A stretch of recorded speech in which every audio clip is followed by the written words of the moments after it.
Hi guys, welcome to Cherry Explains. तो वो बोलती है कि मेरे को अभी भी यकीन नहीं हो रहा कि ये सब चीज़ें कैसे हो गई। तो वो बोलता है कि ये सब प्यार है जिसने सब लोगों को बदल दिया और इस चीज़ की अब तुम्हें फ़िक्र करने की ज़रूरत नहीं है।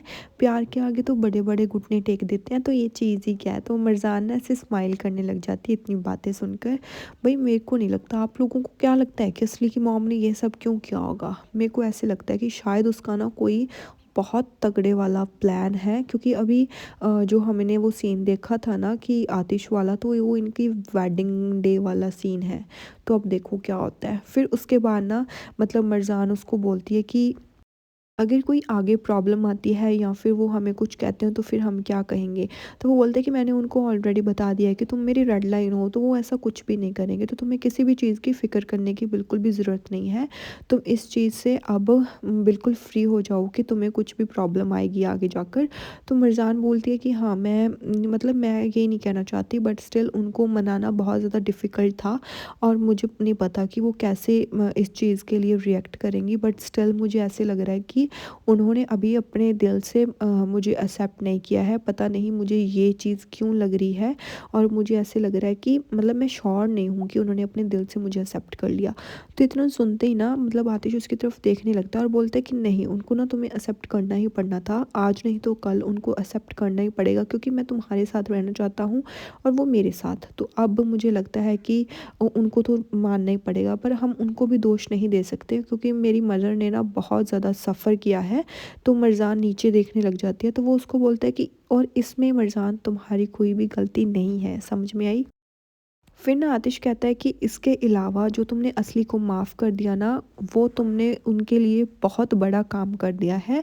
और मुझे लगता है कि इसी चीज़ से उन्होंने तुमसे मतलब इम्प्रेस हो गई कि तुमने असली को माफ़ कर दिया, इसलिए तुम्हें उन्होंने एक्सेप्ट कर लिया और उनको पता चल गया कि तुम भी उनकी तरह एक काइंड लेडी हो। भाई वो काइंड लेडी। फिर ना आतिश मिर्ज़ान को कहता है कि जो माँ है ना, वो अब तुम्हें कोई भी लाइक हानि नहीं पहुँचाएँगी और तुम्हें इस चीज़ की फ़िक्र करने की बिल्कुल भी ज़रूरत नहीं है। वो बोलती है कि मतलब मेरे को गलत समझने की गलत मत समझना, बट मुझे ऐसे लगता है कि मैं तुम्हारी फ़ैमिली के शायद हमेशा अगेंस्ट ही रहूँगी। फिर ना आतिश उसकी तरफ ऐसे देखने लगता है। फिर ना वो उसको बोलता है, जब वो उसको बेज़ादे बोलती है ना, बेज़ादे मतलब जेंटलमैन, तो वो बोलता है कि तुमने बेज़ादे मतलब कितनी ब्यूटीफुली कहा, मेरे को बहुत अच्छा लगा। तो वो ना मरजान को ऐसे अपनी तरफ खींच लेता है, तो मरजान ना ऐसे ब्लश करने लगती है। वो बोलता है कि फिर से एक बार बोलो। तो फिर वो फिर से बोलती है कि माय बेज़ादे। और वो दोनों ना ऐसे स्माइल करने लग जाते हैं। फाइनली ये दोनों स्माइल तो कर रहे हैं फाइनली। फिर ना मतलब आतिश उसके पास आता है और उसके ना ऐसे कान के पास जाकर बोलता है कि हाँ, और तुम मेरी प्रिंसेस। भाई ये हो क्या रहा है। उसके बाद ना ये दोनों ऐसे एक दूसरे को देखकर ऐसे ब्लश करते रहते हैं और मरजान बहुत ज़्यादा ब्लश करने लग जाती है। फिर मरजान ना की ना स्माइल ऐसे रुक नहीं रही होती और उसकी तरफ ऐसे देखती रहती है। फिर ना आतिश को मतलब आतिश ना मरजान के ऐसे कमर पे हाथ रखता है और उसको ना अपनी तरफ खींच लेता है। फिर उसके बाद वो बोलती है कि कितनी डिफ़िकल्टीज़ हमने अपनी ज़िंदगी में सही ना, पर मेरे को अब अच्छा लग रहा है कि हम दोनों फिर से साथ हो गए। तो वो बोलता है कि हाँ। फिर ना मतलब मरजान थोड़ी सी उससे दूर होती है, वो फिर से उसकी कमर पर हाथ रखता है और उसको ना और अपने करीब खींच लेता है। और लाइक उनके ना नोज़ वगैरह दोनों टच होने लग जाते हैं। हाय। या फिर उसके बाद ना जैसे आतिश उसको किस करने की कोशिश करता है ना, तो मरजान वहाँ से भाग जाती है हमेशा की तरह। भाई अब तो तुम्हारा डाइवोर्स भी रुक गया, अब भागने की क्या ज़रूरत है, अब तेरा ही पति है। जैसे वो वहाँ से भाग जाती है ना, तो आतिश वहाँ पर खड़ा ऐसे उसकी तरफ देखता रहता है और वो अंदर ही अंदर स्माइल कर रहा होता है और बहुत ज़्यादा खुश होता है कि फाइनली उसकी ज़िंदगी में खुशी आई। बट पता नहीं कितनी टाइम की ये खुशी है। फिर उसके बाद ना जो असली की मॉम है ना, वो कमरे में आ जाती है और उसके पीछे असली भी आ जाती है। असली का हाल देखना क्या हो गया। फिर ना वो अपनी माँ के ऊपर ना गुस्सा करने लग जाती है और बोलती है कि आप ऐसे कैसे कर सकती हैं। हाँ, आपने ये चीज़ एक्सेप्ट कर ली, कैसे कर ली कि उन्होंने डाइवोर्स नहीं लिया और आपको ये चीज़ आपको अच्छी लगी और आपने जाकर मरजान को एक्सेप्ट कर लिया। आप उस लड़की को अपने हाथ पर किस करने के लिए कैसे कह सकती हैं मॉम। आप उसको कैसे एक्सेप्ट कर सकती हैं। आप ये कर क्या रही हैं, मुझे कुछ भी आपके बारे में समझ नहीं आ रहा है। How could you do this, आप क्यों कर रही हैं ये सब। क्या आपने मेरे बारे में एक बार में भी सोचा। तो उसकी माँ ना उसकी तरफ ऐसे देखती रहती है और चुप रहती है। फिर उसको बोलती है कि देखो आतिश नहीं गिव अप कर रहा मरजान के ऊपर, तो हमें अब मतलब क्या कर सकती थी मैं। वो बोलती है कि डोंट यू डेयर मॉम, आपको ना ये चीज़ें बोलने की ज़रूरत नहीं है। आपको पता है कि मेरे बारे में और आतिश के बारे में कि मैं आतिश को कितना पसंद करती हूँ, तो आप मरजान को मेरे ऊपर जाकर कैसे एक्सेप्ट कर सकती हैं।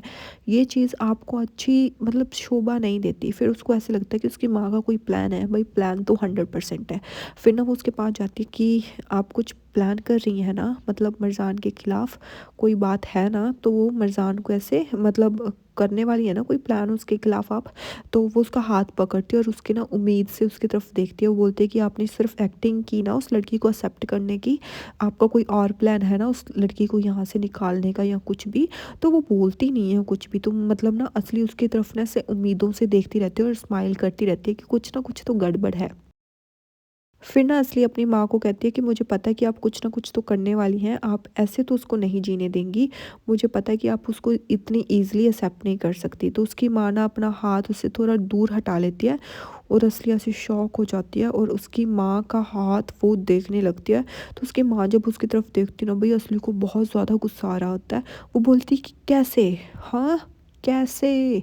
आप उसे कैसे एक्सेप्ट कर सकती हैं माँ? तो उसकी माँ उसकी तरफ देखती रहती है कि ये क्या हो गया इसको। फिर वो बोलती कि आपको पता है ना कि मेरे पापा को उस लड़की के बाप ने मारा है, तो आप उस लड़की को कैसे एक्सेप्ट कर सकती हैं? आप कैसे उस लड़की को जाकर अपना हाथ दे सकती हैं और उस पर किस करवा सकती हैं? आप उसको कैसे एक्सेप्ट कर सकती हो? मुझे लगा था कि आपका कोई प्लान है, पर नहीं। आप कैसे उसको एक्सेप्ट कर सकती हो? और वो ना ऐसे ज़ोर-ज़ोर से रोने लगती है। तो उसकी माँ स्टिल कुछ नहीं बोलती, वो उसकी तरफ देखती रहती है। तो असली ना वहाँ पर ऐसे ज़ोर-ज़ोर से खड़ी रोने लग जाती है।